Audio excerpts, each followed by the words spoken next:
ਬੰਦਾ ਲਾਇਸੈਂਸੀ weapon carry ਕਰ ਰਿਹਾ ਹੈ ਉਹ ਬੰਦਾ ਲੁੱਟ ਖੋਹ ਕਦੀ ਨਹੀਂ ਕਰੇਗਾ। ਸਿੱਧੂ ਮੂਸੇਵਾਲੇ ਦਾ ਸਭ ਮਰਡਰ ਹੋਇਆ, ਉਹਦੇ ਕੋਲ ਆਪਣਾ ਲਾਇਸੈਂਸੀ ਵੈਪਨ ਹੈਗਾ ਸੀ, ਪਰ ਜਿਹੜੇ ਉਹਦੇ ਹਮਲਾਵਰ ਸੀ ਕੀ ਉਹਨਾਂ ਕੋਲ ਲਾਇਸੈਂਸੀ ਵੈਪਨ? ਐਸਾ ਬੰਦਾ ਜਿਹੜਾ ਕਿ ਸਾਰਾ ਕੁਝ ਰੱਜਿਆ ਪੁੱਜਿਆ ਹੈ, ਆਪਣੇ ਸਾਰੇ ਸ਼ੌਂਕ ਪੂਰੇ ਕਰਕੇ ਸਾਡੇ ਕੋਲ ਵੈਪਨ ਲੈਣ ਆਉਂਦਾ ਹੈ, ਕੀ ਉਹ ਬੰਦਾ ਉਸ ਵੈਪਨ ਦੇ ਨਾਲ ਲੁੱਟ ਖੋਹ ਕਰੇਗਾ? ਪਹਿਲੇ ਤਾਂ ਮੈਂ ਇਹ ਗੱਲ ਮੰਨਦਾ ਹੀ ਨਹੀਂ। ਗੁੱਸੇ ਦੇ ਵਿੱਚ ਕੋਈ ਵੀ ਕਦਮ, ਜਿਵੇਂ ਸੰਦੀਪ ਸਿੰਘ ਸਨੀ ਉਹਨਾਂ ਨੇ ਵੀ ਕਦਮ ਚੁੱਕਿਆ ਹੈ। ਪਿੱਛੇ ਜੇ ਇੱਕ ਡੇਰਾ ਪ੍ਰੇਮੀ ਦੀ ਵੀ ਮੌਤ ਹੋ ਗਈ, ਉਹਨੂੰ ਵੀ ਕਿਸੇ ਨੇ ਮਾਰਿਆ, ਕੀ ਉਹ ਲਾਇਸੈਂਸੀ ਵੈਪਨ ਨਾਲ ਮਾਰਿਆ ਗਿਆ ਸੀ? ਥੋੜਾ ਜਿਹਾ ਹੋਰ ਪਿੱਛੇ ਚਲੀ ਜਾਈਏ, ਨਾਮਧਾਰੀਆਂ ਦੇ ਕਿਸੇ ਨੇ ਬੰਬ ਦੇ ਗੋਲੇ ਗਰਨੇਡ ਸੁੱਟੇ ਸੀ, ਕੀ ਉਹ ਲਾਇਸੈਂਸੀ ਗਰਨੇਡ ਹੈਗੇ ਸੀ? ਜਿਹੜੀ ਵੀ ਚੀਜ਼ ਅਸੀਂ ਬਿੱਲ ਕੱਟ ਕੇ ਦੇਣੀ ਹੈ, ਜੋ ਸਾਡੇ ਸਟਾਕ ਦੇ ਵਿੱਚ ਪਈ ਹੈ, ਉਹ ਸਾਡੇ ਰਜਿਸਟਰ ਦੀ ਐਂਟਰੀ ਤੋਂ ਬਾਅਦ ਹੀ ਬਾਹਰ ਜਾਏਗੀ, ਤੇ ਉਹਦੇ ਨਾਲ ਇਹ ਹੈ ਕਿ ਸਟਾਕ ਵੀ ਮੇਨਟੇਨ ਰਹਿੰਦਾ। ਔਰ ਜਿਹੜਾ ਵੀ ਕੋਈ ਤੁਸੀਂ ਜਿਵੇਂ ਕਹਿ ਰਹੇ ਹੋ ਕਿ ਡੀਜੀਪੀ ਸਾਹਿਬ ਦਾ ਹੁਕਮ ਹੈ, ਗਲਤ ਅਨਸਰਾਂ ਕੋਲ ਵੈਪਨ ਜਿਹੜੇ ਪਹੁੰਚ ਗਏ ਜਾਂ ਅਸਲਾ ਪਹੁੰਚ ਗਿਆ, ਉਹ ਵੀ ਨਹੀਂ ਹੁੰਦਾ। ਸਾਡੇ ਜ਼ਰੂਰੀ ਨਹੀਂ ਵੀ ਤੁਸੀਂ ਵੈਪਨ ਹੀ ਬੈਨ ਕਰਨੇ ਜਾਂ ਲਾਇਸੈਂਸ ਹੋਲਡਰਸ ਤੇ ਹੀ ਸਵਾਲੀਆ ਨਿਸ਼ਾਨ ਚੁੱਕਣਾ ਵੀ ਕੀ ਲੱਗਦਾ ਨਹੀਂ ਜਿਹੜਾ ਹਥਿਆਰ ਜਿਹੜਾ ਪਿਸਤੌਲ ਕੰਮ ਕਰ ਸਕਦਾ ਉਹ ਦੂਜਾ ਹਥਿਆਰ ਨਹੀਂ ਕਰ ਸਕਦਾ। ਸਾਹਿਬ ਜਦੋਂ ਮੌਕਾ ਬਣਿਆ ਹੋਵੇ ਨਾ, ਕਹਿੰਦੇ ਵੀ ਇੱਕ ਥੱਪੜ ਮਾਰਿਆ 20 ਬੰਦਾ ਮਰ ਜਾਂਦਾ। ਭੀੜ ਦੇ ਵਿੱਚ ਕੋਈ ਬੈਠਾ ਹੈ, ਉਹਨੂੰ ਗੁੱਸਾ ਚੜ ਗਿਆ, ਉਹਨੇ ਆਪਣੀ ਗੱਡੀ ਦਾ ਐਕਸਲਰੇਟਰ ਦੱਬਿਆ, ਉਹੀ ਚੜਾਤੀ, ਕਿ ਗੱਡੀਆਂ ਵੀ ਬੈਨ ਕਰ ਦੋਗੇ? ਬੈਨ ਨਹੀਂ ਕਰ ਰਹੇ, ਉਹ ਸਮੀਖਿਆ ਕਰਨ ਮਤਲਬ ਉਹੀ ਗੱਡੀਆਂ ਦੀ ਵੀ ਸਮੀਖਿਆ ਕਰੋ ਵੀ ਇਸ ਬੰਦੇ ਦਾ ਦਿਮਾਗ ਜ਼ਿਆਦਾ ਇਹ ਬਹੁਤ ਗਰਮ ਸੁਭਾਅ ਦਾ ਹੈ, ਇਹ ਤੇ ਕੋਈ ਗੱਡੀ ਖੋਲੋ, ਜਾਂ ਇਹ ਬੰਦਾ ਮਾੜਾ ਅਨਸਰ ਹੈ, ਇਹਦੇ ਕੋਲ ਗੱਡੀ ਖੋਲੋ, ਸਕੂਟਰ ਖੋਲੋ, ਮੋਟਰਸਾਈਕਲ, ਹੋ ਸਕਦਾ ਆਪਣਾ ਮੋਟਰਸਾਈਕਲ ਚੜਾ ਦਿੰਦਾ ਜੀ। ਉਹ ਇਹਦੇ ਕੋਲ ਪੈਸਾ ਰੱਖਣ ਨੂੰ ਥਾਂ ਨਹੀਂ, ਉਹੀ ਵੈਪਨ ਖਰੀਦਦਾ ਹੈ, ਜਿਹਨੂੰ ਮਤਲਬ ਐਂਡ ਹੋ ਜਾਂਦਾ ਵੀ ਮੇਰੇ ਕੋਲ ਗੱਡੀਆਂ ਵੀ ਆ ਗਈਆਂ, ਪ੍ਰਾਪਰਟੀ ਵੀ ਆ ਗਈ, ਸਭ ਕੁਝ ਆ ਗਿਆ। ਕੀ ਉਹ ਬੰਦਾ ਲੁੱਟਾਂ ਖੋਹਾਂ ਕਰੇਗਾ? ਕੀ ਉਹ ਬੰਦਾ ਵਾਰਦਾਤਾਂ ਕਰੇਗਾ? ਗੁੱਸੇ ਦੇ ਵਿੱਚ ਕੁਝ ਵੀ ਕਰ ਸਕਦਾ, ਜਿਵੇਂ ਹਥਿਆਰ ਨਜਾਇਜ਼ ਤੌਰ ਤੇ ਜਾਂ ਲਾਇਸੈਂਸੀ ਹੈ। ਰੋਜ਼ਾਨਾ ਸਪੋਕਸਮੈਨ ਤੁਸੀਂ ਦੇਖ ਰਹੇ ਹੋ, ਮੈਂ ਹਾਂ ਤੁਹਾਡੇ ਨਾਲ ਜਗਸੀਰ ਸਿੰਘ। ਅੰਮ੍ਰਿਤਸਰ ਮੌਜੂਦ ਹਾਂ ਆਰਮੀ ਗਨ ਹਾਊਸ ਦੇ ਉੱਤੇ, ਤਾਂ ਦਮਨ ਜੀ ਵੀ ਸਾਡੇ ਨਾਲ ਨੇ। ਤਾਂ ਇੱਥੇ ਖਾਸ ਤੌਰ ਤੇ ਗੱਲਬਾਤ ਕਰਨ ਲਈ ਪਹੁੰਚੇ ਹਾਂ ਕਿ ਜਿਹੜੇ ਲਾਇਸੈਂਸੀ ਹਥਿਆਰਾਂ ਦੇ ਉੱਤੇ ਜੋ ਸਮੀਖਿਆ ਕੀਤੀ ਜਾਏਗੀ, ਪੰਜਾਬ ਸਰਕਾਰ ਦਾ ਹੁਕਮ ਹੈ, ਕਿਉਂਕਿ ਬਹੁਤ ਨਜਾਇਜ਼ ਤੌਰ ਤੇ ਹਥਿਆਰ ਜਿਹੜੇ ਲਾਇਸੈਂਸੀ ਵੀ ਵਰਤੇ ਜਾਣ ਲੱਗ ਗਏ ਨੇ, ਤਾਂ ਉੱਥੇ ਅਜਿਹੀਆਂ ਘਟਨਾਵਾਂ ਹੁੰਦੀਆਂ ਨੇ। ਖਾਸ ਤੌਰ ਤੇ ਡੀਜੀਪੀ ਪੰਜਾਬ ਦਾ ਵੀ ਇਹੀ ਹੁਕਮ ਹੈ, ਅਗਰ ਜੇ SHO ਹੈ, DSP ਹੈ, SSP ਹੈ, ਤਾਂ DC ਸਾਹਿਬਾਨ ਸਭ ਦੇ ਨਾਲ ਇਹ ਤਾਲਮੇਲ ਕਰਕੇ ਸਮੀਖਿਆ ਕੀਤੀ ਜਾਏਗੀ, ਤਿਮਾਹੀ ਕੀਤੀ ਜਾਏਗੀ। ਉਸ ਦੇ ਵਿੱਚ ਜਿਹੜੇ ਦੁਕਾਨਦਾਰ ਨੇ, ਜਿਨ੍ਹਾਂ ਦੇ ਗਨ ਹਾਊਸ ਨੇ, ਉਹ ਇਸ ਦੇ ਉੱਤੇ ਕੀ ਸੋਚਦੇ ਨੇ, ਤਾਂ ਪੰਜਾਬ ਸਰਕਾਰ ਦੇ ਨਾਲ ਕਿਵੇਂ ਇਹ ਨਾਲ ਚੱਲਣਗੇ, ਕਿਵੇਂ ਦੇਖਦੇ ਨੇ। ਦਮਨ ਜੀ ਸਾਡੇ ਨਾਲ ਨੇ, ਖਾਸ ਤੌਰ ਤੇ ਗੱਲਬਾਤ ਕਰਦੇ ਹਾਂ। ਅੰਮ੍ਰਿਤਸਰ ਪਹੁੰਚੇ ਹੋਏ ਹਾਂ, ਤਾਂ ਪੁੱਛਦੇ ਹਾਂ ਦਮਨ ਜੀ, ਸਭ ਤੋਂ ਪਹਿਲਾਂ ਸਤਿ ਸ਼੍ਰੀ ਅਕਾਲ। ਠੀਕ ਠਾਕ? ਸਤਿ ਸ਼੍ਰੀ ਅਕਾਲ। ਬਹੁਤ ਜਿਵੇਂ ਪੰਜਾਬ ਸਰਕਾਰ ਦਾ ਖਾਸ ਤੌਰ ਤੇ ਕਿਹਾ ਲਾਇਸੈਂਸੀ ਹਥਿਆਰਾਂ ਨੂੰ ਸਮੀਖਿਆ ਕੀਤੀ ਜਾਏਗੀ, ਜੋ ਤਿਮਾਹੀ ਵੀ ਕੀਤੀ ਜਾਏਗੀ, ਪ੍ਰਸ਼ਾਸਨ ਨੂੰ ਖਾਸ ਤੌਰ ਤੇ ਕਹਿ ਦਿੱਤਾ ਗਿਆ, ਤੁਸੀਂ ਕਿਵੇਂ ਦੇਖਦੇ ਹੋ? ਤਾਂ ਕੀ ਸਾਰਾ ਇਸ ਦਾ ਪ੍ਰੋਸੈਸ ਹੁੰਦਾ ਹੈ ਪਹਿਲਾਂ ਸ਼ੁਰੂਆਤ ਦੇ ਵਿੱਚ, ਤਾਂ ਇਸ ਜਿਹੜਾ ਬਿਆਨ ਦਿੱਤਾ ਗਿਆ ਇਸ ਨੂੰ ਕਿਵੇਂ ਦੇਖਦੇ ਹੋ? Sir actually the thing is ਕਿ ਪਹਿਲੇ ਹੀ ਇਹ ਸਭ ਚੱਲ ਰਿਹਾ ਜੀ, ਕੋਈ ਨਵੀਂ ਸਾਡੇ ਨਾਲ ਨਹੀਂ ਚੈਕਿੰਗ ਹੋਣੀ। ਪਹਿਲੇ ਵੀ 3 ਮਹੀਨੇ ਬਾਅਦ, 6 ਮਹੀਨੇ ਬਾਅਦ ਸਾਡੀ ਜਿਹੜੀ ਚੈਕਿੰਗ ਆਮ ਤੌਰ ਤੇ ਜਿਹੜੇ ਸਾਡੇ ਕੰਸਰਨਡ SHOs ਨੇ ਜਾਂ ਕੰਸਰਨਡ DSPs ਨੇ, ਉਹ ਸਾਡੀ ਚੈਕਿੰਗ ਕਰਦੇ ਨੇ। ਕੋਈ ਨਵੀਂ ਸਾਨੂੰ ਇਹਦੇ ਵਿੱਚ ਕੋਈ ਜਾਂ ਤੁਸੀਂ ਕੋਈ ਪਰੇਸ਼ਾਨੀ ਵਾਲਾ ਗੱਲ ਕੋਈ ਨਹੀਂ ਹੈ, ਇਹ ਬਹੁਤ ਨੋਰਮਲ ਜੀ ਰੂਟੀਨ ਹੈ ਜੋ ਪਿਛਲੇ ਤਕਰੀਬਨ ਜਦ ਦਾ ਕਮਿਸ਼ਨਰੇਟ ਸ਼ੁਰੂ ਹੋਇਆ 2010 ਤੋਂ ਹੀ ਤੁਰੀ ਆ ਰਹੀ ਹੈ। ਸਾਡੀ 2 ਮਹੀਨੇ ਬਾਅਦ ਕੁਆਟਰਲੀ, ਹਾਫ ਈਅਰਲੀ ਸਾਡੀ ਚੈਕਿੰਗ ਹੁੰਦੀ ਹੀ ਹੁੰਦੀ ਹੈ, ਜਿਹਦੇ ਵਿੱਚ ਸਾਡਾ ਉਹ ਜਿਹੜੇ ਮੌਕੇ ਦੇ SHO ਸਾਹਿਬਾਨ ਨੇ ਜਾਂ ਮੌਕੇ ਦੇ ਸਾਡੇ ਜਿਹੜੇ ਹਲਕਾ GO ਨੇ ਜਾਂ ਕੋਈ ਨੇ, ਉਹ ਆ ਕੇ ਸਾਡੇ ਸਟਾਕ ਵੇਖਦੇ ਆ ਕਿ ਕੀ ਸਾਡਾ ਸਟਾਕ, ਕੀ ਸਾਡੇ ਰਜਿਸਟਰ ਦੇ ਹਿਸਾਬ ਨਾਲ ਠੀਕ ਹੈ। ਇਹ ਸਾਡਾ ਥੋੜ੍ਹਾ ਜਿਹਾ ਪ੍ਰੋਸੀਜਰ ਇਹ ਹੁੰਦਾ ਕਿ ਜਦੋਂ ਕੋਈ ਸਾਡੇ ਕੋਲ ਕਸਟਮਰ ਆਉਂਦਾ, ਅਸੀਂ ਬਗੈਰ ਬਿੱਲ ਕੱਟੇ ਉਹਨੂੰ ਕੁਝ ਨਹੀਂ ਦੇ ਸਕਦੇ। ਜਿਹੜੀ ਵੀ ਚੀਜ਼ ਅਸੀਂ ਬਿੱਲ ਕੱਟ ਕੇ ਦੇਣੀ ਹੈ, ਜੋ ਸਾਡੇ ਸਟਾਕ ਦੇ ਵਿੱਚ ਪਈ ਹੈ, ਉਹ ਸਾਡੇ ਰਜਿਸਟਰ ਦੀ ਐਂਟਰੀ ਤੋਂ ਬਾਅਦ ਹੀ ਬਾਹਰ ਜਾਏਗੀ, ਤੇ ਉਹਦੇ ਨਾਲ ਇਹ ਹੈ ਕਿ ਸਟਾਕ ਵੀ ਮੇਨਟੇਨ ਰਹਿੰਦਾ। ਔਰ ਜਿਹੜਾ ਵੀ ਕੋਈ ਤੁਸੀਂ ਜਿਵੇਂ ਕਹਿ ਰਹੇ ਹੋ ਕਿ DGP ਸਾਹਿਬ ਦਾ ਹੁਕਮ ਹੈ, ਗਲਤ ਅਨਸਰਾਂ ਕੋਲ ਵੈਪਨ ਜਿਹੜੇ ਪਹੁੰਚ ਗਏ ਜਾਂ ਅਸਲਾ ਪਹੁੰਚ ਗਿਆ, ਉਹ ਵੀ ਨਹੀਂ ਹੁੰਦਾ। ਕਿਉਂ? ਅਕਸਰ ਕੋਈ ਵੀ ਐਮੂਨੀਸ਼ਨ ਹੈ, ਕੋਈ ਵੀ ਲਾਇਸੈਂਸ ਹੋਲਡਰ ਹੈ, ਉਹ ਗਲਤ ਅਨਸਰ ਮੇਰੇ ਮੁਤਾਬਕ ਹੋ ਹੀ ਨਹੀਂ ਸਕਦਾ। ਜਿਹੜਾ ਬੰਦਾ ਕੋਈ ਮੈਂ ਥੋੜ੍ਹੀ ਜਿਹੀ ਤੁਹਾਨੂੰ ਇਹਦੇ ਵਿੱਚ ਗਹਿਰਾਈ ਵੀ ਦੱਸਾਂਗਾ ਕਿ ਸਾਡਾ ਜਿਹੜਾ ਬਿਜ਼ਨਸ ਉਹ ਲਾਸਟ 'ਚ ਆਉਂਦਾ ਜੀ।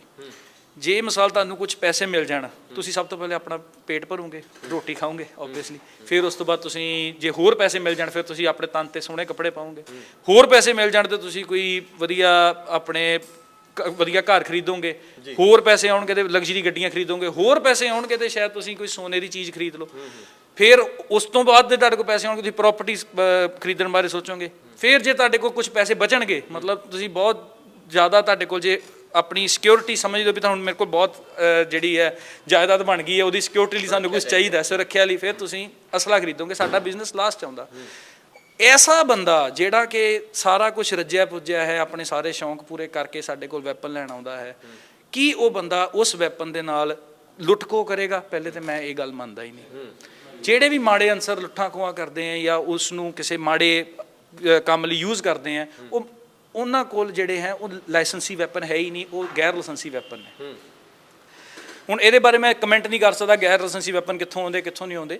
ਸੋ coming back to the point ਕਿ ਜਿਹੜੀ ਸਾਡੀ ਚੈਕਿੰਗ ਦੀ ਤੁਸੀਂ ਕਿਹਾ ਕੋਈ ਨਵੀਂ ਗੱਲ ਨਹੀਂ ਹੈ, ਆਲਰੇਡੀ ਚੱਲ ਰਹੀ ਹੈ ਔਰ ਹੁੰਦੀ ਹੀ ਰਹਿੰਦੀ ਹੈ। ਜੇ ਇਸ ਦੇ ਵਿੱਚ ਦਮਨ ਜੀ ਗੱਲ ਕੀਤੀ ਜਾਵੇ, ਜਿਹੜੇ ਲਾਇਸੈਂਸੀ ਹਥਿਆਰ ਨੇ ਉਹਨਾਂ ਦੀ ਸਮੀਖਿਆ ਕਰਨਾ ਤਾਂ ਦੇਖਣਾ, ਸਾਰੀ ਤੁਹਾਡੀ ਦੁਕਾਨਾਂ ਤੇ ਵੀ ਜਾਂਚ ਕੀਤੀ ਜਾਏਗੀ, ਜਿਵੇਂ ਤੁਸੀਂ ਦੱਸ ਰਹੇ ਹੋ ਆਮ ਤੌਰ ਤੇ ਹੁੰਦੀ ਹੈ ਜਾਂਚ, ਤਾਂ ਕਿਵੇਂ ਦੇਖਿਆ ਜਾ ਸਕਦਾ?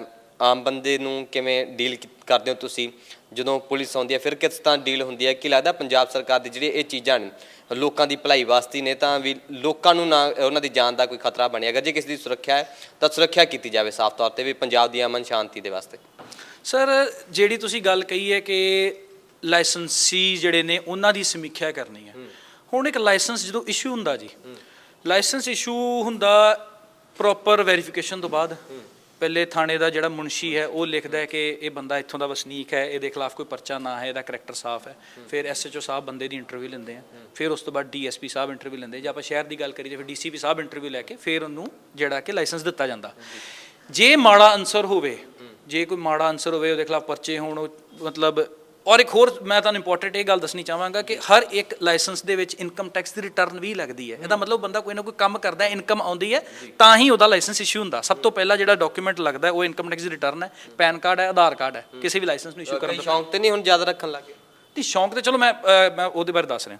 ਆਧਾਰ ਕਾਰਡ, ਪੈਨ ਕਾਰਡ ਔਰ ਇਨਕਮ ਟੈਕਸ ਦੀ ਰਿਟਰਨ ਤੋਂ ਬਾਅਦ ਜਿਹੜਾ ਹੈ ਤੁਹਾਡਾ ਲਾਇਸੈਂਸ ਜਿਹੜਾ ਹੈ ਉਹ ਇਸ਼ੂ ਹੁੰਦਾ। ਜੇ ਬੰਦਾ ਇਨਕਮ ਟੈਕਸ ਪੇਈ ਹੈ, ਉਹ ਲੁੱਟਾਂ ਖੋਹਾਂ ਕਰਕੇ ਤੇ ਪੈਸਾ ਕਮਾਉਂਦਾ ਨਹੀਂ ਵੀ ਇਨਕਮ ਟੈਕਸ ਭਰਦਾ ਹੋਊਗਾ ਜੀ। ਸਾਰੇ ਡਾਕੂਮੈਂਟੇਸ਼ਨਸ ਤੋਂ ਬਾਅਦ ਜਿਹੜਾ ਹੈ ਇੱਕ ਲਾਇਸੈਂਸ ਇਸ਼ੂ ਹੁੰਦਾ। ਹੁਣ ਜਦੋਂ ਲਾਇਸੈਂਸ ਇਸ਼ੂ ਹੋ ਗਿਆ ਬੰਦੇ ਨੂੰ, ਉਹ ਆਪਾਂ ਸਮੀਖਿਆ ਇਸ ਚੀਜ਼ ਦੀ ਸਰਕਾਰ ਨੇ ਹੁਕਮ ਦਿੱਤੇ ਹੈ ਵੀ ਇਹ ਵੇਖਿਆ ਜਾਵੇ ਕਿਸੇ ਮਾੜੇ ਅਨਸਰ ਕੋਲ ਵੈਪਨ ਤਾਂ ਨਹੀਂ ਆ ਗਏ। ਹੁਣ ਜਦੋਂ ਇੰਨੀ ਸਮੀਖਿਆ ਤੋਂ ਬਾਅਦ, ਇੰਨੇ ਵੈਰੀਫਿਕੇਸ਼ਨਾਂ ਤੋਂ ਬਾਅਦ, ਪੁਲਿਸ ਰਿਪੋਰਟਾਂ ਤੋਂ ਬਾਅਦ ਜਦੋਂ ਕਿਸੇ ਨੇ ਲਾਇਸੈਂਸ ਇਸ਼ੂ ਕਰਾਉਣਾ, ਉਹ ਆਬਵੀਅਸ ਜੀ ਗੱਲ ਹੈ ਕਿਸੇ ਮਾੜੇ ਅਨਸਰ ਕੋਲ ਨਹੀਂ ਆ ਸਕਦਾ। ਕਿਸੇ ਵੀ ਹਾਲਤ ਵਿੱਚ ਕਿਸੇ ਵੀ ਮਾੜੇ ਅਨਸਰ ਨੂੰ ਲਾਇਸੈਂਸ ਇਸ਼ੂ ਹੋ ਹੀ ਨਹੀਂ ਸਕਦਾ। ਇੰਨੀ ਫੁੱਲ ਪ੍ਰੂਫ ਤੁਹਾਡੀ ਪ੍ਰਣਾਲੀ ਪਹਿਲੇ ਤੋਂ ਹੀ ਚੱਲ ਰਹੀ ਹੈ। ਹੁਣ ਉਹਨਾਂ ਦੀ ਸਮੀਖਿਆ ਕਰਨ ਲਈ ਲੋਕਾਂ ਨੂੰ ਥੋੜ੍ਹਾ ਜਿਹਾ, ਸਾਡੇ ਕੋਲ ਵੀ ਹੁਣ ਲੋਕ ਆਉਂਦੇ ਆ, ਇਹ ਸਵਾਲ ਕਰਦੇ ਵੀ ਯਾਰ ਸਾਡਾ ਵੇਖੋ ਸਰ ਕੋਈ ਸਮੀਖਿਆ ਹੋ ਰਹੀ ਹੈ, ਕੋਈ ਟੈਨਸ਼ਨ ਵਾਲੀ ਗੱਲ ਤਾਂ ਨਹੀਂ। ਉਹਨਾਂ ਨੂੰ ਕਹੀਦਾ ਸਰ ਜੇ ਤੁਹਾਡੇ ਖਿਲਾਫ ਕੋਈ ਪਰਚਾ ਨਾ ਹੈ, ਜੇ ਤੁਸੀਂ ਠੀਕ ਹੋ, ਤੁਹਾਡਾ ਕਰੈਕਟਰ ਸਾਫ਼ ਹੈ, ਤੁਸੀਂ ਆਪਣੇ ਵੈਪਨ ਦੀ ਕਿਤੇ ਦੁਰਉਪਯੋਗ ਨਹੀਂ ਕੀਤਾ, ਫਿਰ ਤੁਹਾਨੂੰ ਕਿਸੇ ਤੋਂ ਡਰਨ ਦੀ ਲੋੜ ਨਹੀਂ। ਫਿਰ ਲੋਕੀ ਕਹਿੰਦੇ ਚਲੋ ਠੀਕ ਹੈ, ਔਰ ਲੋਕੀ ਆਪਣੇ ਸਵਾਲ ਦਾ ਜਿਹੜਾ ਜਵਾਬ ਲੈ ਕੇ ਸਾਡੇ ਕੋਲ ਚਲੇ ਜਾਂਦੇ ਆ। ਜੀ, ਇਸ ਦੇ ਵਿੱਚ ਜਿਵੇਂ ਮੈਂ ਸਵਾਲ ਕਰ ਰਿਹਾ ਸੀ ਕਿ ਲੋਕ ਵੀ ਆਉਂਦੇ ਨੇ ਸਾਰੇ, ਜਿਵੇਂ ਪਹਿਲਾਂ ਵੀ ਆਉਂਦੇ ਹੋਏ ਬੈਠੇ ਹੋਏ ਆਏ ਨੇ ਕਾਫੀ, ਤਾਂ ਕਈ ਹਥਿਆਰ ਵੀ ਵਾਪਸ ਦੇ ਰਹੇ ਨੇ। ਉਹ ਡਰ ਸਮਝਦੇ ਆ ਕਿ ਡਰ ਹੈ ਉਹਨਾਂ ਨੂੰ ਕਿਸੇ ਚੀਜ਼ ਦਾ? ਸਰ ਗੱਲ ਡਰ ਦੀ ਨਹੀਂ ਗੀ। ਜਦੋਂ ਲਾਇਸੈਂਸ ਇਸ਼ੂ ਬੰਦਾ ਕਰਵਾ ਲੈਂਦਾ ਜੀ, ਉਹਨੇ ਵੈਪਨ ਰੱਖ ਲਿਆ, ਉਹਦੀ ਕੁਝ ਫੀਸ ਹੁੰਦੀ ਹੈ ਹਰ ਸਾਲ, ਜਿਹੜੀ 5 ਸਾਲ ਬਾਅਦ ਰੀਨਿਊ ਹੁੰਦਾ ਲਾਇਸੈਂਸ, ਉਹਨੇ ਉਹ ਫੀਸ ਪੇ ਕਰਕੇ ਆਪਣਾ ਲਾਇਸੈਂਸ ਰੀਨਿਊ ਕਰਾਉਂਦਾ ਜੀ। ਸਾਰਾ ਕੁਝ ਕਰਵਾ ਕੇ ਬੰਦਾ ਆਪਣੇ ਘਰ ਜਾ ਕੇ ਆਪਣਾ ਵੈਪਨ ਕੋਲ ਰੱਖਦਾ ਹੈ ਤਾਂ ਕਿ ਉਹ ਉਹਦੇ ਸੈਲਫ ਡਿਫੈਂਸ ਲਈ ਕੰਮ ਆ ਸਕੇ ਜੀ। ਜਦੋਂ ਸਰਕਾਰ ਇਹੋ ਜਿਹੇ ਸਵਾਲ ਪੁੱਛਦੀ ਹੈ ਇੱਕ ਆਮ ਨਾਗਰਿਕ ਕੋਲ, ਇੱਕ ਸ਼ਰੀਫ ਆਦਮੀ ਕੋਲੋਂ ਕਿ ਯਾਰ ਇਹ ਤੁਸੀਂ ਕੋਈ ਗਲਤ ਅਨਸਰ ਤੇ ਨਹੀਂ ਹੋ, ਤੁਸੀਂ ਤੁਹਾਡਾ ਕਰੈਕਟਰ ਸਾਫ਼ ਹੈ, ਉਹ ਬੰਦਾ ਕਹਿੰਦਾ ਯਾਰ ਮੈਂ ਕਿਉਂ ਇਹੋ ਜਿਹੇ ਕੰਮਾਂ 'ਚ ਪਵਾਂ। ਉਹ ਫਿਰ ਕਹਿੰਦੇ ਵੀ ਯਾਰ ਦਫਾ ਕਰੋ, ਅਸੀਂ ਵੇਚ ਹੀ ਦੇਣਾ ਹੈ। ਤੇ ਇਸ ਚੱਕਰ 'ਚ ਕੀ ਹੈ, ਸਾਡਾ ਜਿਹੜਾ ਬਿਜ਼ਨਸ ਵੀ ਕਾਫੀ ਪ੍ਰਭਾਵਿਤ ਹੋ ਗਿਆ। ਬਟ ਚਲੋ ਜਦੋਂ ਅਸੀਂ ਕਿਸੇ ਕੰਮ 'ਚ ਪੈ ਹੀ ਗਏ ਹਾਂ ਤੇ ਉਹਦੇ ਵਿੱਚ ਵਾਧਾ ਘਾਟਾ ਚੱਲਦਾ ਰਹਿੰਦਾ। ਬਟ ਇਹਦੇ ਵਿੱਚ ਮੇਰਾ ਇਹ ਸੁਝਾਅ ਹੈ ਕਿ ਇਸ ਸਮੀਖਿਆ ਨੂੰ ਇੰਨਾ ਕੁ ਪਾਰਦਰਸ਼ੀ, ਸਾਫ਼ ਔਰ ਸੌਖਾ ਰੱਖਿਆ ਜਾਵੇ ਤਾਂ ਕਿ ਆਮ ਬੰਦਾ ਜਿਹੜਾ ਉਹ ਤੰਗ ਨਾ ਹੋਵੇ, ਔਰ ਇਸ ਤੰਗੀ ਨਾਲ ਇਹ ਨਾ ਕਵੇ ਵੀ ਮੈਂ ਵੈਪਨ ਹੀ ਵੇਚ ਦੇਣਾ, ਵਾਪਸ ਕਰ ਦੇਣਾ, ਮੈਂ ਰੱਖਣਾ ਹੀ ਨਹੀਂ ਚਾਹੁੰਦਾ। ਇਹ ਗੱਲ ਹੈ ਜੀ। ਦਮਨ ਜੀ, ਇਸ ਦੇ ਵਿੱਚ ਜਿਵੇਂ ਦੇਖਦੇ ਹਾਂ ਆਮ ਤੌਰ ਤੇ ਗਾਣਿਆਂ ਦੇ ਵਿੱਚ ਬਹੁਤ ਹਥਿਆਰ ਵਰਤੇ ਜਾਂਦੇ ਨੇ। ਇਹ ਵੀ ਸਾਫ਼ ਤੌਰ ਤੇ ਕਿਹਾ ਜਾਂਦਾ ਹੈ ਕਿ ਨੌਜਵਾਨ ਉਤਸ਼ਾਹਿਤ ਹੁੰਦੇ ਨੇ ਉਹ ਗਾਣਿਆਂ ਦੇ ਕੋਲੋਂ, ਤਾਂ ਉਹ ਫਿਰ ਹਥਿਆਰ ਚੱਕਦੇ ਨੇ। ਕਈ ਹੁਣ ਸ਼ੌਂਕ ਤੇ ਵੀ ਬਹੁਤ ਰੱਖ ਲੈਂਦੇ ਨੇ, ਫੋਟੋਆਂ ਪਾ ਦਿੰਦੇ ਨੇ, ਫਾਇਰਿੰਗ ਕਰਦੇ ਨੇ, ਭਾਵੇਂ ਦੀਵਾਲੀ ਹੋਏਗੀ। ਅਗਰ ਜੇ ਤੁਹਾਡੇ ਕੋਲੋਂ ਕੋਈ ਜਿੰਦਾ ਰੌਂਦ ਲੈ ਕੇ ਜਾਂਦਾ ਤਾਂ ਓਬਵੀਅਸਲੀ ਉਹ ਚਲਾਏਗਾ ਹੀ। ਤਾਂ ਕਿਵੇਂ ਦੇਖਦੇ ਹੋ ਫਿਰ ਉਸ ਚੀਜ਼ਾਂ ਨੂੰ ਵੀ, ਖੁੱਲ੍ਹੇ ਦੇ ਵਿੱਚ ਫਾਇਰਿੰਗ ਕਰਨੀ, ਕਿਸੇ ਫੰਕਸ਼ਨ ਦੇ ਵਿੱਚ ਫਾਇਰਿੰਗ ਕਰਨੀ? ਤਾਂ ਪੰਜਾਬ ਸਰਕਾਰ ਇਹੀ ਚਾਹੁੰਦੀ ਹੈ ਕਿ ਅਮਨ ਸ਼ਾਂਤੀ ਬਣੀ ਰਹੇ। ਸਰ ਇਹਦੇ ਵਿੱਚ ਮੈਂ ਤੁਹਾਨੂੰ ਇੱਕ ਕਾਨੂੰਨ ਦਾ ਦੱਸਣਾ ਚਾਹਾਂਗਾ ਜੋ ਕਿ USA, ਕੈਨੇਡਾ ਵਿੱਚ ਫੋਲੋ ਹੁੰਦਾ। ਉੱਥੇ ਇਹ ਰੂਲ ਫੋਲੋ ਹੁੰਦਾ ਕਿ ਕੋਈ ਵੀ ਬੰਦਾ ਜਿਸ ਨੇ ਵੈਪਨ ਆਪਣਾ ਰੱਖਿਆ ਹੋਇਆ ਹੈ, ਉਹ ਬੰਦਾ ਕੈਰੀ ਨਹੀਂ ਕਰ ਸਕਦਾ ਉਹਨੂੰ। ਖੁੱਲ੍ਹੇਆਮ ਕੈਰੀ ਨਹੀਂ ਕਰ ਸਕਦਾ। ਜੇ ਉਹਨੇ ਹੰਟਿੰਗ ਲਈ ਜਾਣਾ ਜਾਂ ਆਪਣੀ ਉਸ ਸੁਰੱਖਿਆ ਲਈ ਵੈਪਨ ਆਪਣੇ ਕੋਲ ਰੱਖ ਰਿਹਾ ਹੈ, ਉਹਨੂੰ ਆਪਣੇ ਨਜ਼ਦੀਕੀ ਪੁਲਿਸ ਸਟੇਸ਼ਨ ਦੱਸਣਾ ਪੈਂਦਾ ਕਿ ਸਰ ਮੈਂ ਫਲਾਣੀ ਜਗ੍ਹਾ ਜਾਣਾ, ਮੈਂ ਇੱਥੇ ਹੰਟਿੰਗ ਕਰਨ ਜਾਣੀ। ਹੰਟਿੰਗ ਤਾਂ ਚਲੋ ਇੰਡੀਆ ਦੇ ਵਿੱਚ ਪ੍ਰੋਹਿਬਿਟਡ ਹੈ, ਉਹ ਤੁਸੀਂ ਕਰ ਹੀ ਨਹੀਂ ਸਕਦੇ। ਸੋ ਜੇ ਬੰਦਾ ਕੋਈ ਸਮਝਦੇ ਹੋ ਵੀ ਇੱਕ ਉੱਥੇ ਰੂਲ ਹੈ ਕਿ ਆਪਣੇ ਤੁਸੀਂ ਸਥਾਨਕ ਸ਼ੈਰਿਫ ਜਿਹੜੇ ਹੁੰਦੇ ਆ ਜਾਂ ਫਿਰ ਕੋਈ ਨਜ਼ਦੀਕੀ ਜਿਹੜਾ ਕਾਊਂਟੀ ਸ਼ੈਰਿਫ ਹੁੰਦੇ ਆ ਜਾਂ ਜਿਹੜਾ ਕੋਈ ਪੁਲਿਸ ਵਾਲੇ ਹੁੰਦੇ ਆ, ਉਹਨਾਂ ਨੂੰ ਇਨਫੋਰਮ ਕਰਨਾ ਹੁੰਦਾ ਵੀ ਅਸੀਂ ਇੱਥੇ ਵੈਪਨ ਆਪਣਾ ਕੈਰੀ ਕਰਨ ਕੇ ਲੈ ਕੇ ਜਾਣਾ ਔਰ ਅਸੀਂ ਇੱਥੇ ਵਰਤਣਾ ਔਰ ਇੱਥੇ ਵਰਤ ਕੇ ਮੁੜ ਕੇ ਵਾਪਸ ਲੈ ਆਉਣਾ। ਹੁਣ ਇੰਡੀਆ ਦੇ ਵਿੱਚ ਕੀ ਹੈ ਕਿ ਫਸਟ ਆਫ ਆਲ ਹੰਟਿੰਗ ਨਹੀਂ ਹੈ, ਹਰ ਬੰਦੇ ਨੂੰ ਆਪਣੀ ਜਾਨ ਮਾਲ ਦਾ ਖਤਰਾ ਹੈ, ਹਰ ਬੰਦੇ ਨੂੰ ਆਪਣਾ ਹੀ ਹੁੰਦਾ ਵੀ ਮੈਨੂੰ ਕੋਈ ਹਾਰਮ ਨਾ ਕਰੇ। ਉਹ ਬੰਦਾ ਆਪਣੇ ਕੋਲ ਵੈਪਨ ਟੰਗਦਾ ਹੈ। ਹੁਣ ਉਹਨੂੰ ਤੁਸੀਂ ਸ਼ੌਂਕ ਕਹਿ ਲਓ, ਸ਼ੌਂਕ ਤੇ ਉਹੀ ਹੋਏ ਵੀ ਜਿਹੜੇ ਫੁੱਕਰਬਾਜੀ 'ਚ ਉਹਨਾਂ ਨੇ ਫਾਇਰ ਕਰ ਲਏ, ਵਿਆਹ ਸ਼ਾਦੀਆਂ ਤੇ ਚਲੇ ਗਏ, ਉਹ ਤੇ ਅਸੀਂ ਉਸ ਦੇ ਬਿਲਕੁਲ ਖਿਲਾਫ ਹਾਂ। ਮਤਲਬ ਅਸੀਂ ਇਹਨੂੰ ਨਾ ਪ੍ਰੋਤਸਾਹਨ ਦਿੰਦੇ ਹਾਂ। ਪਰ ਇੱਕ ਗੱਲ ਜ਼ਰੂਰ ਮੈਂ ਇੱਥੇ ਕਹਿਣੀ ਚਾਹਾਂਗਾ ਵੀ ਜਿਹੜੇ ਬੰਦੇ ਆਪਣੀ ਸੈਲਫ ਪ੍ਰੋਟੈਕਸ਼ਨ ਲਈ ਵੈਪਨ ਰੱਖਦੇ, ਹੁਣ ਜਸਟ ਐਨ ਐਗਜ਼ਾਮਪਲ ਇੱਕ ਸਾਡੀ ਬਰਾਦਰੀ ਸੁਨਹਿਰਾ ਬਰਾਦਰੀ, ਇਹਨਾਂ ਕੋਲ ਹਮੇਸ਼ਾ ਕੁਛ ਨਾ ਕੁਛ ਗੋਲਡ ਰਹਿੰਦਾ ਹੈ, ਕੁਛ ਨਾ ਕੁਛ ਕੈਸ਼ ਰਹਿੰਦਾ ਹੈ। ਇਹਨਾਂ ਨੂੰ ਇੱਕ ਹਮੇਸ਼ਾ ਡਰ ਬਣਿਆ ਰਹਿੰਦਾ ਵੀ ਕੋਈ ਨਾ ਕੋਈ ਇਹਨਾਂ 'ਤੇ ਕੋਈ ਹਮਲਾ ਨਾ ਕਰਦੇ, ਕਿਉਂਕਿ ਉਹਨਾਂ ਨੇ ਆਪਸ 'ਚ ਹੀ ਇਹਨਾਂ ਦੇ ਹੁੰਦੇ ਵੀ ਫਲਾਣੀ ਥਾਂ 'ਤੇ ਫਲਾਣਾ ਬੰਦਾ ਇੰਨਾ ਸੋਨਾ ਲੈ ਕੇ ਨਿਕਲੇ, ਇਹਨੂੰ ਫੜ ਕੇ ਤੇ ਉਹਨੂੰ ਲੁੱਟ ਲਓ। ਐਸੇ ਬੰਦੇ ਆਪਣੇ ਕੋਲ ਵੈਪਨ ਰੱਖਦੇ ਆ, ਉਹ ਆਪਣੀ ਸੈਲਫ ਡਿਫੈਂਸ ਲਈ ਰੱਖਦੇ ਆ, ਉਹਨਾਂ ਨੂੰ ਸ਼ੌਂਕ ਨਹੀਂ ਹੈ ਵੈਪਨ ਰੱਖਣ ਦਾ। ਅਕਸਰ ਉਹਨਾਂ ਨੇ ਕੋਈ ਇੱਕ ਪਲੇਟ ਦੀ ਇੱਕ ਛੋਟੇ ਜਿਹੇ ਬਿਸਕੁਟ ਦੀ ਗੱਲ ਕਰੀਏ, ਉਹ 5 ਤੋਂ 6 ਲੱਖ ਦਾ ਆਉਂਦਾ ਜੀ, ਉਹੀ ਉਹਨਾਂ ਨੇ ਆਪਣੀ ਜੇਬ 'ਚ ਪਾ ਲਿਆ, ਉਹੀ ਕੋਈ ਲੁੱਟ ਕੇ ਲੈ ਗਿਆ, ਉਹਨਾਂ ਦੀ ਰੋਜੀ ਰੋਟੀ ਉੱਡ ਗਈ, ਖਤਮ ਹੋ ਗਿਆ। ਉਹ ਬੰਦੇ ਆਪਣੀ ਸੈਲਫ ਪ੍ਰੋਟੈਕਸ਼ਨ ਰੱਖਦੇ, ਸ਼ੌਂਕ ਲਈ ਨਹੀਂ ਰੱਖਦੇ। ਇਹ ਗੱਲ ਹੈ ਜੀ। ਤਾਂ ਇਸ ਦੇ ਵਿੱਚ ਜਿਵੇਂ ਸਰਹੱਦ ਦੀ ਗੱਲ ਕਰ ਲੈਂਦੇ ਹਾਂ, ਸਰਹੱਦ ਤੋਂ ਵੀ ਹਥਿਆਰ ਆਉਂਦਾ ਕੋਈ? ਕਦੇ ਤੁਹਾਡੇ ਕੋਲੋਂ ਕਿਸੇ ਨੇ ਨਜਾਇਜ਼ ਤੌਰ ਤੇ ਕਿਸੇ ਤੋਂ ਮੰਗਿਆ ਹੋਵੇ, ਜਾਂ ਹੋਰ ਗਨ ਹਾਊਸ ਬਹੁਤ ਨੇ, ਕੀ ਲੱਗਦਾ ਕੋਈ ਨਜਾਇਜ਼ ਤੌਰ ਤੇ ਜੇ ਹਥਿਆਰ ਉਹਨਾਂ ਕੋਲ ਹੈਗਾ, ਤੁਹਾਡੇ ਕੋਲੋਂ ਫਿਰ ਜਿੰਦਾ ਕਾਰਤੂਸ ਲੈ ਕੇ ਜਾਏਗਾ, ਜਾਂ ਫਿਰ ਅਜਿਹੀਆਂ ਚੀਜ਼ਾਂ ਹੋਈਆਂ ਨੇ ਕਦੇ ਵੀ ਕੋਈ ਤੁਹਾਡੇ ਤੋਂ ਵੀ ਕੋਈ ਚੀਜ਼ਾਂ ਖਰੀਦ ਲੈਂਦੇ ਨੇ ਨਜਾਇਜ਼ ਤੌਰ ਤੇ? ਸਰ ਫਿਰ ਮੈਂ ਆਪ ਜੀ ਨੂੰ ਉਹੀ ਗੱਲ ਕਰਾਂਗਾ, ਇੱਕ ਪ੍ਰੋਸੀਜਰ ਅਸੀਂ ਇਹ ਫੋਲੋ ਕਰਦੇ ਹਾਂ। ਜਿਹੜਾ ਕੋਈ ਬੰਦਾ ਲਾਇਸੈਂਸ ਲੈ ਕੇ ਆਉਂਦਾ, ਅਸੀਂ ਉਹਦਾ ਬਿੱਲ ਕੱਟਦੇ ਹਾਂ, ਆਪਣੇ ਰਜਿਸਟਰ 'ਚ ਐਂਟਰੀ ਕਰਦੇ ਹਾਂ, ਉਹਦਾ ਸਾਈਨ ਕਰਾਉਂਦੇ ਹਾਂ ਤੇ ਫਿਰ ਉਹਨੂੰ ਐਮੂਨੇਸ਼ਨ ਜਾਰੀ ਕਰਦੇ ਹਾਂ। ਇਹਦੇ ਨਾਲ ਕੀ ਹੁੰਦਾ, ਮਿਸਾਲ ਮੇਰੇ ਕੋਲ ਇੱਕ ਮੈਂ ਛੋਟੀ ਜਿਹੀ ਐਗਜ਼ਾਮਪਲ ਦੇਵਾਂ ਕਿ ਮੇਰੇ ਕੋਲ ਆ ਇੱਕ ਗੋਲੀ ਹੈ, ਗੋਲੀ ਮੇਰੇ ਕੋਲ ਅੰਦਰ ਪਈ ਹੋਈ ਹੈ। ਜੇ ਮੇਰੇ ਕੋਲ ਤੁਸੀਂ ਲਾਇਸੈਂਸ ਲੈ ਕੇ ਆਉਂਦੇ ਹੋ, ਮੈਂ ਉਹਦਾ ਬਿੱਲ ਕੱਟਦਾ ਤਾਂ ਹੀ ਮੈਂ ਤੁਹਾਨੂੰ ਗੋਲੀ ਦਊਂਗਾ। ਮੇਰੇ ਕੋਲ ਫਿਜ਼ੀਕਲੀ ਉਹ ਗੋਲੀ ਖਤਮ ਹੋ ਗਈ, ਜ਼ੀਰੋ ਹੋ ਗਿਆ ਮੇਰੇ ਕੋਲ ਰਿਕਾਰਡ, ਕਿਉਂਕਿ ਮੇਰੇ ਕੋਲ ਇੱਕੋ ਐਮੂਨੇਸ਼ਨ ਹੈਗਾ ਸੀ, ਉਹ ਜ਼ੀਰੋ ਹੋ ਗਿਆ ਜੀ, ਕਿਉਂਕਿ ਉਹ ਮੈਂ ਤੁਹਾਨੂੰ ਇਸ਼ੂ ਕਰਤਾ। ਜਿਹੜਾ ਵੀ ਸਥਾਨਕ ਕੋਈ SHO ਆਏਗਾ, DSP ਆਏਗਾ, ਕਹੇਗਾ ਤੇਰੇ ਕੋਲ ਅੰਦਰ ਕਿੰਨੀਆਂ ਗੋਲੀਆਂ ਪਈਆਂ, ਮੈਂ ਕਹਾਂ ਜੀ ਮੇਰੇ ਕੋਲ ਕੋਈ ਨਹੀਂ ਪਈ। ਮੈਂ ਕਿਹਾ ਕਿਹਨੂੰ ਦਿੱਤੀ? ਮੈਂ ਸਾਹਿਬ ਨੂੰ ਆਏ ਸੀ, ਸਾਈਨ ਕਰਕੇ ਲਾਇਸੈਂਸ ਲੈ ਕੇ ਲੈ ਗਏ। ਜੇ ਉਹ ਗੋਲੀ ਮੇਰੇ ਕੋਲ ਅੰਦਰ ਨਹੀਂ ਹੈ, ਮੇਰਾ ਰਿਕਾਰਡ ਕਹਿ ਰਿਹਾ ਵੀ ਮੈਂ ਉਹ ਕਿਸੇ ਨੂੰ ਨਹੀਂ ਦਿੱਤੀ, ਮਤਲਬ ਜੇ ਮੈਂ ਨਜਾਇਜ਼ ਦਿੱਤੀ ਫਿਰ ਮੈਂ ਰਿਕਾਰਡ ਸਾਈਨ ਥੋੜਾ ਨਾ ਕਰਾਵਾਂਗਾ ਬੰਦੇ ਤੋਂ। ਹੁਣ ਕੋਈ ਚੋਰ ਚੱਕਾ ਆਏਗਾ ਉਹਨੂੰ ਮੈਂ ਸਾਈਨ ਥੋੜਾ ਨਾ ਕਰਾਵਾਂਗਾ। ਐਸੇ ਬੰਦਿਆਂ ਕਰਕੇ ਹੀ ਸਾਡਾ ਜਿਹੜਾ ਟ੍ਰੇਡ ਹੈ ਉਹ ਬਦਨਾਮ ਹੈ। ਕੁਝ ਹੋ ਸਕਦਾ ਕੋਈ ਗਨ ਹਾਊਸ ਵਾਲੇ ਬਹੁਤ ਹੋਣਗੇ ਜਿਹੜੇ ਕਰਦੇ ਹੋਣਗੇ, ਉਹਨਾਂ ਨੂੰ ਇਸ ਮੁਹਿੰਮ ਤੋਂ ਡਰਨ ਦੀ ਵੀ ਲੋੜ ਹੈ, ਕਿਉਂਕਿ ਉਹਨਾਂ ਦੀ ਹੋ ਸਕਦਾ ਕਦੀ ਚੈਕਿੰਗ ਵੀ ਨਾ ਹੋਈ ਹੋਵੇ। ਪਰ ਜਿਵੇਂ ਮੈਂ ਆਪ ਜੀ ਨੂੰ ਦੱਸਿਆ, 2010 ਤੋਂ ਲੈ ਕੇ ਟਿਲ ਡੇਟ ਸਾਡੀ ਰੈਗੂਲਰਲੀ 2 ਮਹੀਨੇ 3 ਮਹੀਨੇ ਬਾਅਦ ਬੀਇੰਗ ਕਮਿਸ਼ਨਰੇਟ ਸਾਡੀ ਚੈਕਿੰਗ ਹੁੰਦੀ ਹੀ ਹੁੰਦੀ ਹੈ। ਇਸ ਕਰਕੇ ਸਾਨੂੰ ਨਾ ਇਹੋ ਜਿਹਾ ਅਸੀਂ ਕਦੀ ਕੰਮ ਕੀਤਾ ਤੇ ਨਾ ਸਾਨੂੰ ਕਰਨ ਦੀ ਲੋੜ ਹੈ, ਤੇ ਸਾਡਾ ਬਾਬਾ ਦੀ ਕਿਰਪਾ ਨਾਲ ਉੱਦਾਂ ਹੀ ਬਹੁਤ ਵਧੀਆ ਚੱਲਦਾ ਹੈ। ਇਸ ਦੇ ਵਿੱਚ ਜਿਵੇਂ ਲਾਇਸੈਂਸੀ ਹਥਿਆਰਾਂ ਦੀ ਗੱਲ ਹੋ ਰਹੀ ਹੈ, ਨਜਾਇਜ਼ ਤੌਰ ਤੇ ਵੀ ਹਥਿਆਰ, ਜਿਵੇਂ ਸਰਹੱਦ ਨੇੜੇ ਹੈ, ਅੰਮ੍ਰਿਤਸਰ ਬਾਰਡਰ ਤੇ ਬੈਠੇ ਹੋਏ ਆ ਆਪਾਂ ਪਾਕਿਸਤਾਨ ਦੇ, ਤਾਂ ਕਿਵੇਂ ਦੇਖਦੇ ਹੋ ਜਿਵੇਂ ਨਜਾਇਜ਼ ਤੌਰ ਤੇ ਹਥਿਆਰ ਅਗਰ ਜੇ ਉੱਧਰੋਂ ਵੀ ਆਉਂਦੇ ਹੋਣਗੇ, ਕੀ ਲੱਗਦਾ ਵੀ ਜ਼ਿਆਦਾਤਰ ਉਹ ਵਰਤੇ ਜਾਂਦੇ ਨੇ ਵੀ ਉੱਧਰੋਂ ਭੇਜ ਦਿੰਦੇ ਨੇ, ਜਾਂ ਫਿਰ ਇਸ ਤਰ੍ਹਾਂ ਦਾ? ਸਭ ਤੁਹਾਨੂੰ ਮੈਂ ਛੋਟੀ ਜੀ ਹਿਸਟਰੀ ਦੇ ਵਿੱਚ ਹੀ ਆਪਾਂ ਵਾਪਸ ਚਲੇ ਜਾਈਏ ਤੇ ਬਹੁਤ ਵਿਵਾਦਤ ਘਟਨਾਵਾਂ ਵਾਪਰੀਆਂ। ਬਹੁਤ ਰੀਸੈਂਟ ਹਿਸਟਰੀ ਸਾਡਾ ਸਿੱਧੂ ਮੂਸੇਵਾਲੇ ਨੂੰ ਆਪਾਂ ਜੇ ਵੇਖ ਲਈਏ ਤੇ ਸਿੱਧੂ ਮੂਸੇਵਾਲੇ ਦਾ ਸਭ ਮਰਡਰ ਹੋਇਆ, ਉਹਦੇ ਕੋਲ ਆਪਣਾ ਲਾਇਸੈਂਸੀ ਵੈਪਨ ਹੈਗਾ ਸੀ, ਪਰ ਜਿਹੜੇ ਉਹਦੇ ਹਮਲਾਵਰ ਸੀ ਕੀ ਉਹਨਾਂ ਕੋਲ ਲਾਇਸੈਂਸੀ ਵੈਪਨ? ਇਹ ਸਵਾਲ ਦਾ ਜਵਾਬ ਤੁਸੀਂ ਮੈਨੂੰ ਦਿਓ। ਕੀ ਉਹਨਾਂ ਕੋਲ ਲਾਇਸੈਂਸੀ ਵੈਪਨ ਸੀ? ਪਿੱਛੇ ਜੇ ਇੱਕ ਡੇਰਾ ਪ੍ਰੇਮੀ ਦੀ ਵੀ ਮੌਤ ਹੋ ਗਈ, ਉਹਨੂੰ ਵੀ ਕਿਸੇ ਨੇ ਮਾਰਿਆ, ਕੀ ਉਹ ਲਾਇਸੈਂਸੀ ਵੈਪਨ ਨਾਲ ਮਾਰਿਆ ਗਿਆ ਸੀ? ਥੋੜਾ ਜਿਹਾ ਹੋਰ ਪਿੱਛੇ ਚਲੀ ਜਾਈਏ, ਨਾਮਧਾਰੀਆਂ ਦੇ ਕਿਸੇ ਨੇ ਬੰਬ ਦੇ ਗੋਲੇ ਗ੍ਰਨੇਡ ਸੁੱਟੇ ਸੀ, ਕੀ ਉਹ ਲਾਇਸੈਂਸੀ ਗ੍ਰਨੇਡ ਹੈਗੇ ਸੀ? ਲਾਇਸੈਂਸੀ ਵੈਪਨਸ ਔਰ ਲਾਇਸੈਂਸ ਹੋਲਡਰਸ ਨੂੰ ਇੱਕ ਤਰ੍ਹਾਂ ਨਾਲ ਵੈਸੇ ਹੀ ਟਾਰਗੇਟ ਕੀਤਾ ਜਾਂਦਾ ਹੈ।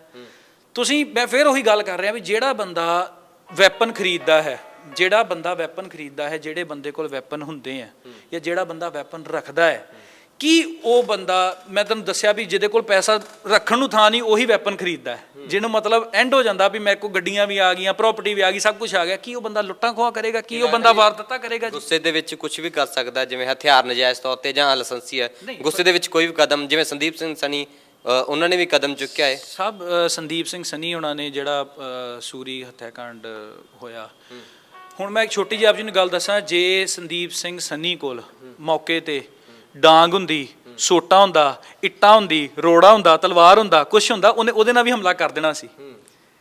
ਜੇ ਕਿਸੇ ਦਾ ਤੁਸੀਂ ਕਹਿੰਦੇ ਹੋ ਵੀ ਗੁੱਸੇ ਵਿੱਚ ਆ ਕੇ ਜਾਂ ਕਿਸੇ ਦਾ ਜੇ ਦਿਮਾਗ ਸਾਬ ਖਰਾਬ ਹੋਵੇ ਨਾ, ਉਹ ਇੱਟ ਨਾਲ ਵੀ ਹਮਲਾ ਕਰ ਦਿੰਦਾ, ਰੋੜੇ ਨਾਲ ਵੀ ਕਰ ਦਿੰਦਾ, ਦਾਤਰ ਨਾਲ ਵੀ ਕਰ ਦਿੰਦਾ, ਜੋ ਕਿ ਬਾਜ਼ਾਰਾਂ ਵਿੱਚ ਖੁੱਲ੍ਹੇਆਮ ਮਿਲਦੀਆਂ, ਕਿਰਚਾਂ ਨਾਲ ਵੀ ਕਰ ਦਿੰਦਾ, ਛੁਰੀਆਂ ਨਾਲ ਵੀ ਕਰ ਦਿੰਦਾ, ਜੋ ਕਿ ਬਾਜ਼ਾਰਾਂ ਵਿੱਚ ਆਮ ਤੌਰ ਤੇ ਖੁੱਲ੍ਹੇਆਮ ਮਿਲਦਾ। ਸਾਡੇ ਜ਼ਰੂਰੀ ਨਹੀਂ ਵੀ ਤੁਸੀਂ ਵੈਪਨ ਹੀ ਬੈਨ ਕਰਨੇ ਜਾਂ ਲਾਇਸੈਂਸ ਹੋਲਡਰਸ ਤੇ ਹੀ ਸਵਾਲੀਆ ਨਿਸ਼ਾਨ ਚੁੱਕਣਾ ਵੀ ਕੀ। ਲੱਗਦਾ ਨਹੀਂ ਜਿਹੜਾ ਹਥਿਆਰ ਜਿਹੜਾ ਪਿਸਤੌਲ ਕੰਮ ਕਰ ਸਕਦਾ ਉਹ ਦੂਜਾ ਹਥਿਆਰ ਨਹੀਂ ਕਰ ਸਕਦਾ।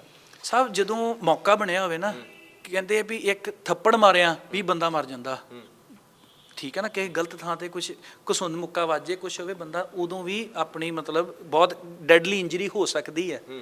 ਸੋ ਜ਼ਰੂਰੀ ਨਹੀਂ ਕਿ ਤੁਸੀਂ ਹਥਿਆਰਾਂ ਦੇ ਨਾਲ ਹੀ ਇਹਨੂੰ ਲਿੰਕ ਕਰਨਾ। ਸੋ ਆਪਾਂ ਉੱਦਾਂ ਵੇਖੀਏ ਕਿ ਹਰ ਚੀਜ਼ ਨੂੰ ਹੀ ਐਜ਼ ਅ ਵੈਪਨ ਯੂਜ਼ ਕੀਤਾ। ਹੋ ਸਕਦਾ ਉਹ ਗੱਡੀ ਚੜਾ ਦਿੰਦਾ ਜੀ, ਫਿਰ ਤੁਸੀਂ ਗੱਡੀਆਂ ਬੈਨ ਕਰ ਦੋਗੇ। ਭੀੜ ਦੇ ਵਿੱਚ ਕੋਈ ਬੈਠਾ ਹੈ, ਉਹਨੂੰ ਗੁੱਸਾ ਚੜ ਗਿਆ, ਉਹਨੇ ਆਪਣੀ ਗੱਡੀ ਦਾ ਐਕਸਲਰੇਟਰ ਦੱਬਿਆ, ਉਹੀ ਚੜਾਤੀ, ਕਿ ਗੱਡੀਆਂ ਵੀ ਬੈਨ ਕਰ ਦੋਗੇ? ਬੈਨ ਨਹੀਂ ਕਰ ਰਹੇ, ਉਹ ਸਮੀਖਿਆ ਕਰਨ ਮਤਲਬ ਉਹੀ ਗੱਡੀਆਂ ਦੀ ਵੀ ਸਮੀਖਿਆ ਕਰੋ ਵੀ ਇਸ ਬੰਦੇ ਦਾ ਦਿਮਾਗ ਜ਼ਿਆਦਾ ਇਹ ਬਹੁਤ ਗਰਮ ਸੁਭਾਅ ਦਾ ਹੈ, ਇਹ ਤੇ ਕੋਈ ਗੱਡੀ ਖੋਲੋ, ਜਾਂ ਇਹ ਬੰਦਾ ਮਾੜਾ ਅਨਸਰ ਹੈ, ਇਹਦੇ ਕੋਲ ਗੱਡੀ ਖੋਲੋ, ਸਕੂਟਰ ਖੋਲੋ, ਮੋਟਰਸਾਈਕਲ, ਹੋ ਸਕਦਾ ਆਪਣਾ ਮੋਟਰਸਾਈਕਲ ਚੜਾ ਦਿੰਦਾ ਜੀ ਉਹ, ਫੇਰ ਆਪਾਂ ਕੀ ਕਰ ਲੈਂਦੇ ਜੀ ਉਹਦੇ ਵਿੱਚ। ਇਸ ਦੇ ਵਿੱਚ ਫਿਰ ਤੁਸੀਂ ਡੀਜੀਪੀ ਪੰਜਾਬ ਦੀ ਜਿਹੜੇ ਉਪਰਾਲਾ ਕਰ ਰਹੇ ਨੇ ਕਿ ਪੰਜਾਬ ਦੇ ਸੁਧਾਰ ਵਾਸਤੇ, ਤੁਸੀਂ ਫਿਰ ਉਹਨਾਂ ਦੀ ਸਹਾਇਤਾ ਕਰੋਗੇ, ਨਾਲ ਵੀ ਤੁਸੀਂ ਕਰ ਸਕਦੇ ਹੋ? ਸਾਹਿਬ ਅਸੀਂ ਸਹਾਇਤਾ, ਮੈਂ ਫਿਰ ਆਪ ਜੀ ਨੂੰ ਰਿਪੀਟ ਕਰ ਰਿਹਾ, 2010 ਤੋਂ ਲੈ ਕੇ 2012 ਤੱਕ ਸਾਡਾ 2022 ਤੱਕ ਸਾਡਾ ਹਰ 2 ਮਹੀਨੇ 3 ਮਹੀਨੇ ਬਾਅਦ ਰਿਕਾਰਡ ਚੈੱਕ ਹੁੰਦਾ। ਜੇ ਸਾਡਾ ਰਿਕਾਰਡ ਇੱਕ ਤੁਸੀਂ ਅਖਬਾਰ ਦੇ ਵਿੱਚ ਦੇਣ ਨਾਲ ਰਿਕਾਰਡ ਚੈੱਕ ਕਰਵਾ ਕੇ ਜੇ ਤੁਸੀਂ ਸੋਚਦੇ ਹੋ ਵੀ ਸਹਾਇਤਾ ਕਰ ਸਕਦੇ ਹਾਂ ਤਾਂ ਅਸੀਂ ਕਰਾਂਗੇ। ਸਰ ਇੱਕ ਛੋਟੀ ਜਿਹੀ ਆਪ ਜੀ ਨੂੰ ਹੋਰ ਗੱਲ ਦੱਸਾਂ, ਸਾਡਾ ਅਸੀਂ ਵੀ ਇੱਕ ਵਪਾਰੀ ਹਾਂ।